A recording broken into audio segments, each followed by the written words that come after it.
नमस्कार, स्वागत है आप सभी का A1 टीवी में। मैं हूं आपके साथ उमंग माथुर और आप देख रहे हैं A1 उत्तराखंड। आइए बुलेटिन की शुरुआत करेंगे, लेकिन पहले नजर डालेंगे इस वक्त की हेडलाइंस पर।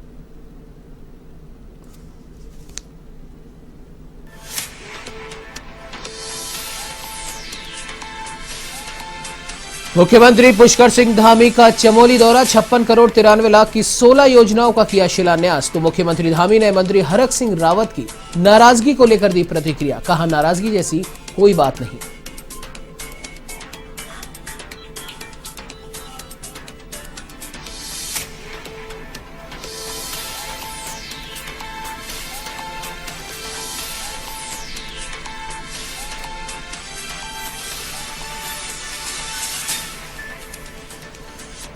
उत्तराखंड में मुख्यमंत्री पुष्कर सिंह धामी की अध्यक्षता में मंत्रिमंडल की हुई बैठक, 54 फैसलों पर हुई चर्चा। 2.5 लाख कर्मियों व पेंशनर्स को 3% डीए की सौगात, तो 526 करोड़ की औद्योगिक निवेश की डीपीआर मंजूर।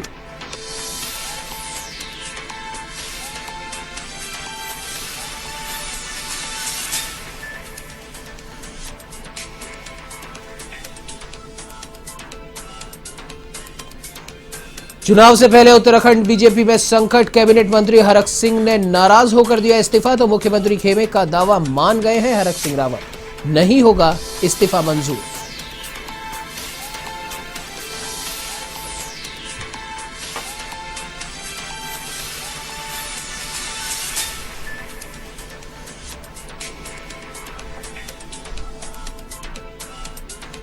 उत्तराखंड में नए साल के जश्न को लेकर प्रशासन हुआ सख्त। देहरादून जिलाधिकारी डॉक्टर राजेश ने की नई एसओपी जारी। अधिकतम 100 लोगों के साथ मना सकेंगे नए साल का जश्न। तो नए वेरिएंट ओमिक्रॉन को वेरिएंट ऑफ कंसर्न किया घोषित।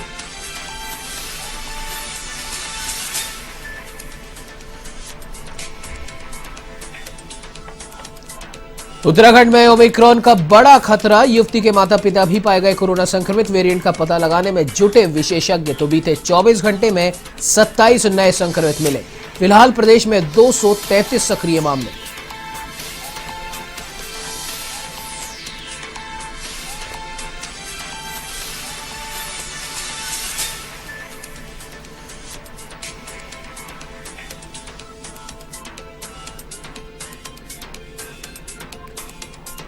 अब आइए बुलेटिन की शुरुआत करते हैं विस्तार से। आपको बता दें कि बीजेपी की विजय संकल्प रैली चमोली जिले के नंदानगर पहुंची। तो वहीं सूबे के मुखिया पुष्कर सिंह धामी के नंदानगर पहुंचने पर भाजपा के कार्यकर्ताओं ने उनका फूल मालाओं से स्वागत किया।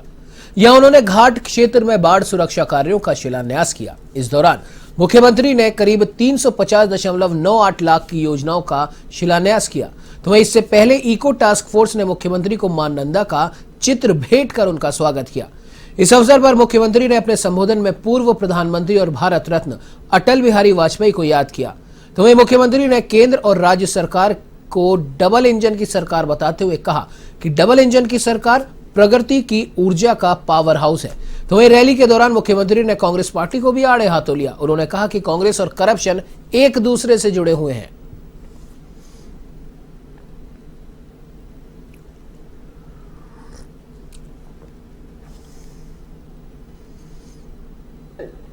कर रहे हैं, ये केवल और केवल ढकोसला है, झूठ है।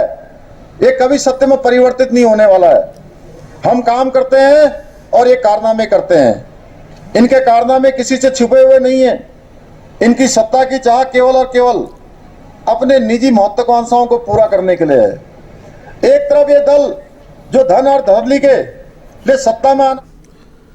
तो वही मुख्यमंत्री पुष्कर सिंह धामी ने मंत्री हरक सिंह रावत की नाराजगी को लेकर भी अपनी प्रतिक्रिया दी। चमोली दौरे पर जाने से पहले मुख्यमंत्री धामी ने यह साफ शब्दों में कहा कि हर जनप्रतिनिधि के सामने अपने इलाके के विकास का दबाव होता है। नाराजगी जैसी कोई बात नहीं है, मिलजुल कर बात करके मामले को सुलझा लिया जाएगा।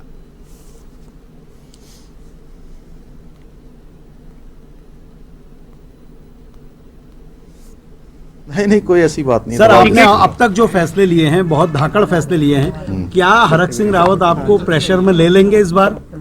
नहीं, देखिए ऐसा प्रेशर जैसी कोई बात नहीं है। आपस में उन्होंने बात करी है। कितनी राशि संगठन सरकार को असहज करने वाली स्थिति है सर? वैसे ही नहीं, सब लोग मिलकर देखिए, हम लोग शुरू से हर चीज में रास्ता निकालते आए, रास्ता निकालेंगे और आप लोगों के सबके सहयोग से सब लोग मिलकर हम लोग आगे बढ़ेंगे। सर विपक्षी पार्टियां इसको मौके की तरह देख रही हैं। चोट लग जाएगी मेरे भाई। विपक्ष के पास कोई मुद्दा नहीं है, वो लोग अपने ही घर में इतने उलझे हुए हैं कि वो पहले अपने घर से बाहर निकले, वहाँ तय करें कौन लीडर है, कौन किसके नेतृत्व में जाएंगे, कौन क्या करेगा।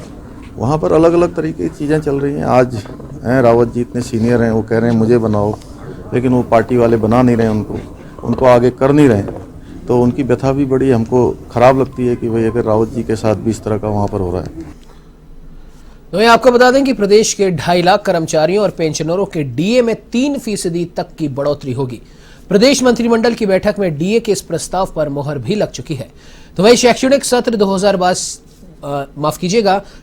सत्र 2022-23 के लिए राजकीय माध्यमिक विद्यालयों में कक्षा 9 से 12वीं तक अध्ययनरत सामान्य व पिछड़ी जाति के छात्र छात्राओं को भी निःशुल्क पाठ्य पुस्तक योजना में शामिल किया जाएगा। साथ ही बैठक में 54 प्रस्तावों पर भी चर्चा की गई। शासकीय प्रवक्ता सुबोध उनियाल ने कैबिनेट के फैसलों की जानकारी दी।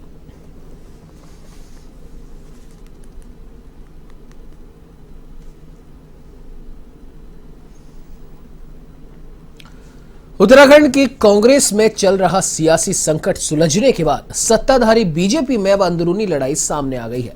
सरकार के वरिष्ठ मंत्री और राज्य के कद्दावर नेता हरक सिंह रावत ने अचानक पद से इस्तीफा दिया। यह आशंका हालांकि पहले से जताई जा रही थी कि पिछले विधानसभा चुनाव के वक्त कांग्रेस से बीजेपी में आने वाले नेता अगले साल होने वाले चुनाव यानी कि 2022 विधानसभा चुनाव से पहले पार्टी को बड़ा झटका दे सकते हैं। तो वहीं इस्तीफे की चर्चाओं के बीच मुख्यमंत्री पुष्कर सिंह धामी के खेमे का दावा है कि हरक सिंह का इस्तीफा मंजूर नहीं होगा और उनकी नाराजगी दूर हो गई है। हालांकि इस मामले पर अभी भी हरक सिंह रावत के बयान का इंतजार है।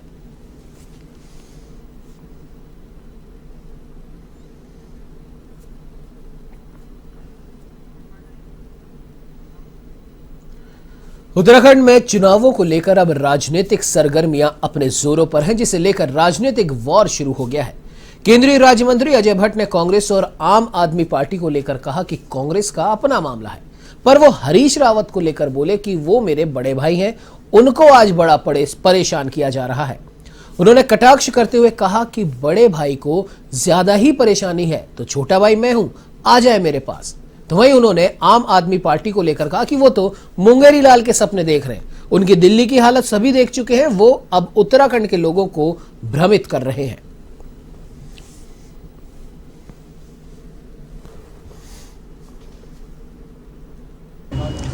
अब कांग्रेस के बारे में बोलना ठीक नहीं है, मेरे तो वो बड़े भाई हैं, अब मर्यादा भी नहीं तोड़ी जा सकती है। भाई साहब को बहुत दुखी कर रखा है, बुजुर्ग की तो इज्जत करनी चाहिए, संभाल के रखना पड़ता है। अब कांग्रेस की संस्कृति है, बाहर निकलो, अंदर आओ, इधर जाओ, उधर आओ, चलते रहता है। अगर ज़्यादा परेशानी ही होगी भाई साहब को तो छोटा भाई सेवा के लिए तैयार है। मुंगेरी लाल के सपने देखने में कोई हर्जा नहीं है। जो काम आज भारतीय जनता पार्टी कर रही है वो काम किसी ने नहीं किया। और जिस पार्टी का आप नाम ले रहे हैं, दिल्ली में कोरोना के समय सारी उनकी क्लिनिक फेल हो गई, ऑक्सीजन प्लांट नहीं लगा पाए जो स्वीकृत किया हुआ था। क्या स्थिति हुई उस समय, कितने लोग उस समय मरे दिल्ली में, वो सब लोग जानते हैं, इसलिए भरमाया नहीं जा सकता है। बेरोजगारों की बहुत बड़ी संख्या दिल्ली में है। तो वहीं आम आदमी पार्टी के प्रदेश प्रभारी दिनेश मोहनिया युवा सांसद कार्यक्रम में शामिल हुए, माफ कीजिएगा, युवा संवाद कार्यक्रम में शामिल होने विकास नगर पहुंचे, जहां आप कार्यकर्ताओं ने गर्मजोशी से उनका स्वागत किया।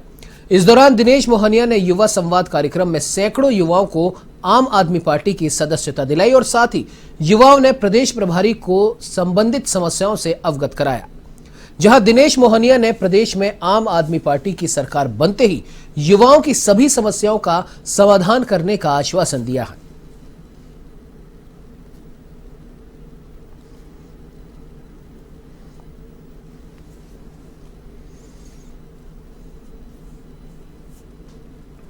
देखिए, मैं लगातार युवाओं से, महिलाओं से, आंदोलनकारी से, सभी समाज के सभी वर्गों से जाके संवाद कर रहे हैं और हम ये समझना चाहते हैं कि जिस सपनों को लेके उत्तराखंड का निर्माण हुआ था उसको हम किस तरीके से इसका पुनर्निर्माण कर सकते हैं। तो आज युवाओं से संवाद था और युवाओं में जो जोश और उत्साह दिख रहा है आम आदमी पार्टी को लेकर, वो दिखाता है कि अब युवा इस प्रदेश में बदलाव चाहता है। पिछले 21 साल से जो बदहाल प्रदेश था उसको अब उन्नति की राह पे ले जाना चाहता है।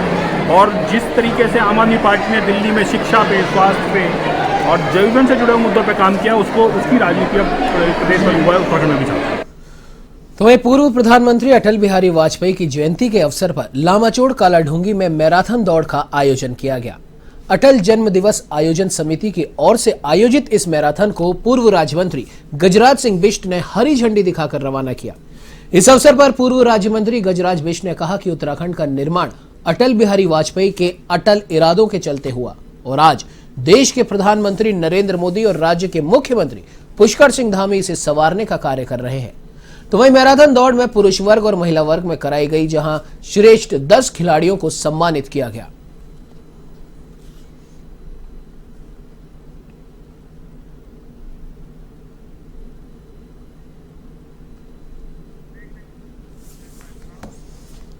उत्तराखंड में बीते 24 घंटे में 27 नए संक्रमित मिले हैं, जबकि 14 मरीज स्वस्थ भी हुए हैं। 233 सक्रिय मरीजों का इलाज चल रहा है। स्वास्थ्य विभाग के मुताबिक 9 जिलों में 27 लोग कोरोना से संक्रमित पाए गए। अल्मोड़ा, चंपावत, पिथौरागढ़ और रुद्रप्रयाग में 1-1, देहरादून में 8, नैनीताल और उधम सिंह नगर में 5-5, पौड़ी में 3 व टिहरी जिले में 2 नए संक्रमित मिले हैं। इसके अलावा किसी भी कोरोना मरीज की मृत्यु नहीं हुई है। बीते 24 घंटे में 14 मरीजों को ठीक होने के बाद घर भी भेज दिया गया है। प्रदेश में फिलहाल 233 सक्रिय मरीजों का इलाज चल रहा है। तो वहीं देहरादून के कांवली रोड निवासी युवती के ओमिक्रॉन संक्रमित पाए जाने के बाद उसके माता पिता भी कोरोना से संक्रमित पाए गए। आरटीपीसीआर जांच में युवती के माता पिता के कोरोना संक्रमण की पुष्टि हुई है।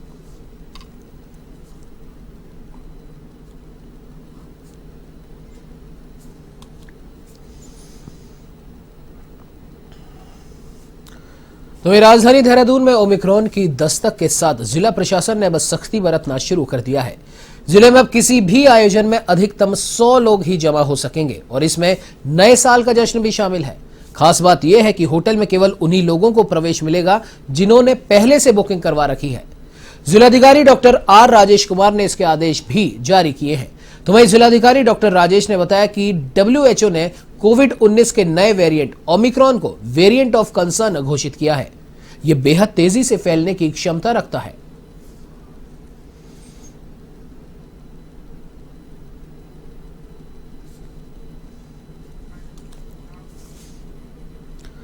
काशीपुर में करीब 4.5 वर्षों के बाद आरओबी की एक साइट पर आवागमन शुरू होने से क्षेत्र की जनता खुश नहीं है।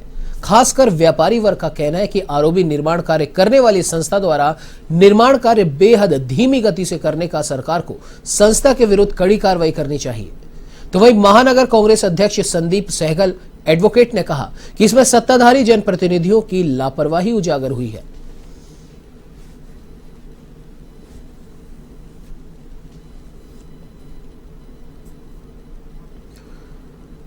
उत्तराखंड में विधानसभा चुनाव नजदीक आते ही सभी पार्टियों के कार्यकर्ता और पदाधिकारी शहर में अपने अपने प्रचार के होर्डिंग लगाते दिखाई दे रहे हैं। अपने प्रचार प्रसार के लिए ना तो किसी के घरों की दीवारें छोड़ी जा रही हैं और ना ही सरकारी संपत्ति, जिसके चलते काशीपुर जिला निर्वाचन अधिकारी की ओर से सभी विभागों को आदेश दिए गए कि प्रत्येक विभाग अपनी संपत्ति से पोस्टर बैनर हटाने की कार्रवाई करेंगे।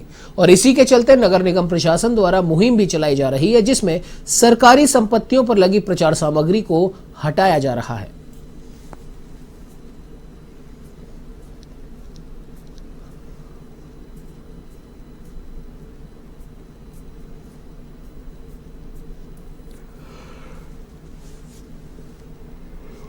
पोलों से होर्डिंग पिछले 3 दिन से हटाए जा रहे हैं। चुनाव को देखते हुए एक जिला निर्वाचन अधिकारी महोदय के स्तर से निर्देश आए हैं कि जो विभागीय संपत्तियां हैं उस पे से प्रत्येक विभाग अपने स्वयं के प्रयासों से जो इस तरीके के पोस्टर बैनर हैं वो हटाए जाएंगे, जिसके संबंध में हमें प्रशासन से निर्देश मिले कि हमें भी सहयोग करना है। नगर निगम पूरी तरीके से सहयोग कर रहा है इसमें, क्योंकि हमारे पास इस तरीके की क्रेन गाड़ियां हैं कि जो कि ऊंचाई पे जाके पोस्टरों को हटा सकती हैं, तो पूरा सहयोग दिया जाए। उधम सिंह नगर के जसपुर में क्रिसमस के मौके पर 2 समुदायों के बीच विवाद हो गया। मामला भोगपुर डैम का है, जहां एक परिवार ने ईसा मसीह के जन्मदिन पर कीर्तन को लेकर पैम्पलेट छपवाए, लेकिन पैम्पलेट में सिख समाज के नगर कीर्तन शब्द और ढोल बजाते हुए सरदार की फोटो को लेकर सिख समाज ने इसका विरोध किया। तो वहीं विवाद बढ़ने पर स्थानीय पुलिस मौके पर पहुंची और मामले को शांत करवाया।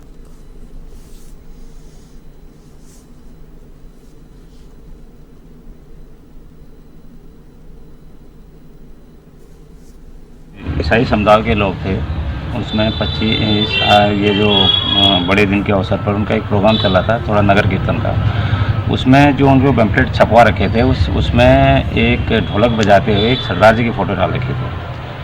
तो उस चीज़ को लेकर के जो बेसिकली जो हिंदू और सरदार लोग थे, कम्युनिटी के लोग थे, वो थोड़ा नाराज़ थे कि अपना कुछ भी कर रहे हैं पर ये फ़ोटो हटाएं इसमें से। तो हम लोगों ने उनसे वार्ता की, तो उसमें कुछ जो उनके अनुयायी थे वो भी सरदार भी थे, उन्होंने कहा जी हाँ, मैं इस चीज़ से हम लोग अपने धर्म को नहीं छोड़ा था हमने, बट ये है कि हम आस्था ज़रूर रख रहे हैं इसमें, क्योंकि कुछ हमारी पारिवारिक चीज़ें ऐसी हुई थी जो हमने इलाज करवाए, ये करवाए वो करवाए, ठीक नहीं हुई, तो उसकी वजह से अब हमने जब इस आस्था इसमें वो की तो हम वो ठीक हो गए। तो हमारी ये आस्था है, धर्म हमने परिवर्तन नहीं करा। हरिद्वार में आयोजित हुए कार्यक्रम में भड़काऊ भाषणबाजी को अखिल भारतीय अखाड़ा परिषद ने सरासर गलत ठहराया है। इस मामले पर प्रतिक्रिया देते हुए रविंद्र पुरी ने कहा कि धर्म संसद में जिस तरह की भाषा शैली का इस्तेमाल किया गया वो गलत है। सभी को मर्यादित ढंग से अपनी बात रखनी चाहिए। किसी की भी धार्मिक भावनाओं को ठेस पहुंचाने का अधिकार किसी को नहीं है। आपको बता दें कि हरिद्वार में आयोजित हुए 3 दिवसीय धर्म संसद कार्यक्रम में गैर हिंदुओं के खिलाफ भड़काऊ भाषण दिए गए थे, जिस पर पुलिस ने मुकदमा दर्ज कर लिया है।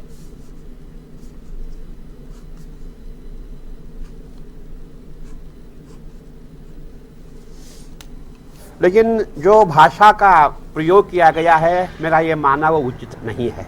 मनमोहन सिंह जी के बारे में कहा गया, कई चीज़ें बोली गई, उचित नहीं है। मैं समझता हूँ कि जितने भी संत महात्मा महान थे, उत्तेजना में इन्होंने ऐसी बातें बोली है।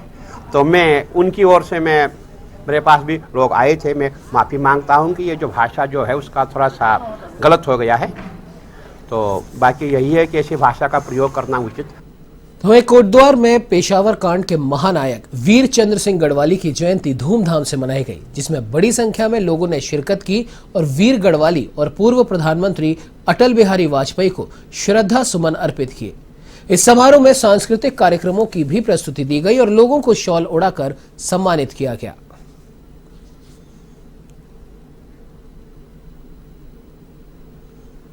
देखिए, आज देश के नायक वीर चंद्र सिंह गढ़वाली जी, जो पेशावर कांड के महानायक थे, जिनकी एक कल्पना थी देश की आज़ादी के बाद उत्तराखंड राज्य बने और इस क्षेत्र का विकास हो। उन्होंने कहा था गढ़वाल और कुमाऊं के बीच का जो क्षेत्र है गैरसैंण, उसमें राजधानी बननी चाहिए और इस क्षेत्र के लिए तमाम वो योजनाएं थी जो उस टाइम पे, आज से आज़ादी के बाद जो गढ़वाली जी जिले का संघर्ष किया है, चाहे पानी की समस्या रही हो, चाहे सड़कों की रही हो, चाहे सिंचाई कुलों की रही हो, चाहे इस क्षेत्र के लिए गढ़वाल विश्वविद्यालय की रही हो। गढ़वाली जी ने तमाम उन लोगों के लिए, अपने नौजवानों के लिए संघर्ष की बात की थी कि मेरा गढ़वाल समृद्ध होना चाहिए, मेरा गढ़वाल सुंदर होना चाहिए और इसका विकास होना चाहिए। और उनकी एक कल्पना थी कि उत्तराखंड प्रदेश के अंदर देश को नाम देने वाला राजा भरत की जन्मस्थली, राजा भरत यहाँ पैदा हुए थे, तो उनके नाम पे जब देश का नाम पड़ा है तो उस क्षेत्र का विकास भी होना चाहिए। तो वहीं लक्सर के कुड़ी भगवानपुर में हुई किसान की हत्या मामले में पुलिस को एक बड़ी कामयाबी हाथ लगी है। पुलिस ने सूचना के आधार पर छापा मारा और हत्या के मुख्य आरोपी को गिरफ्तार कर लिया। जब पकड़े गए आरोपी से पूछताछ की गई तो उसने हत्या की घटना को स्वीकार किया। पुलिस ने हत्या में काम आए तमंचे और मोटरसाइकिल को भी बरामद कर लिया है।